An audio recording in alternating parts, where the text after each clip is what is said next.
చూసేందుకు చక్కగా కనబడుతున్న ఈమె పేరు జ్యోతి. విధిరాత కారణంగా వీధుల పాలై ఏడాది క్రితం నుంచి అమ్మానాన్న అనాథ ఆశ్రమంలో ఆశ్రయం పొందుతోంది. ఆశ్రమంలోని వైద్యశాలలో చికిత్స పొందడంతో ఆరోగ్యం మెరుగుపడి చిరునామా చెప్పగా ఆశ్రమ సిబ్బంది సొంత ఊరికి బయల్దేరారు.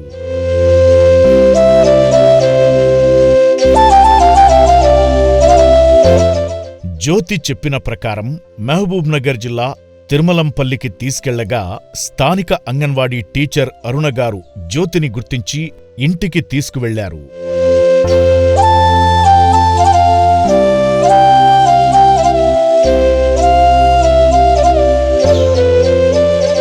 జ్యోతిని చూసిన నాయనమ్మ భారతమ్మ మనవరాలిని చూడగానే దగ్గరకు తీసుకుని హత్తుకుని ఏడ్చేసింది.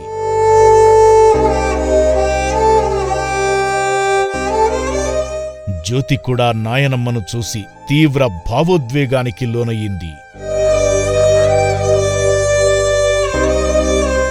ఈ సందర్భంగా చుట్టుపక్కల వారు, బంధువులు కూడా జ్యోతిని చూసి చాలా సంతోషించారు.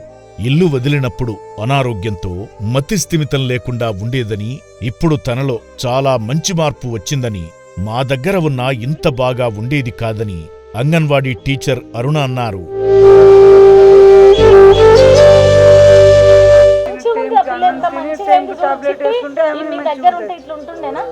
ఎంత మంచి బట్టలు గిట్టలు నన్ను గుర్తుపట్టింది గేట్లా గేట్లో ఉన్నా. జ్యోతికి మూర్ఛ వ్యాధి ఉన్న కారణంగా ఏడాది క్రితం బయటకు వెళ్లిపోయిందని, చాలా చోట్ల వెదికామని అయినా దొరకలేదని కుటుంబ సభ్యులు తెలిపారు. ఈ ఊరు మాది మహబూబ్నగర్. నా మన్మరాలు ఇక్కడ ఇది అయిపోతే తీసుకొచ్చిండ్రు సార్లు, నాకు అప్పగిచ్చిండ్రు. సంవత్సరం ఆయా సార్ నా పిల్లకు నాకు అప్పగిచ్చిండ్రు. నా పేరు అరుణ. నేను టీడిగుట్ట సెకండ్ సెంటర్ అంగన్వాడీ టీచర్గా పనిచేస్తున్నాను. ఈ జ్యోతి అనే పాప ఒక సంవత్సరం క్రితం వెళ్ళిపోయింది. రోడ్ల మీద తిరుగుతుండే బట్టలు లేకుండా అనాథ ఆశ్రమం వాళ్ళు తీసుకెళ్ళి ఇప్పుడు మళ్ళీ వాళ్ళ నాయనమ్మకు అప్పగించడం జరిగింది. అమ్మ నాయన వాళ్ళ ఆశ్రమాలు తీసుకొచ్చినందుకు ధన్యవాదం. చివరిగా ఆశ్రమ సిబ్బంది కుటుంబంతో సంతోషంగా ఉండాలని జ్యోతికి హితవు పలికి తనను కుటుంబానికి అప్పగిస్తున్నట్లుగా పత్రాలపై సంతకం చేయించుకుని కుటుంబ సభ్యులకు అప్పగించారు.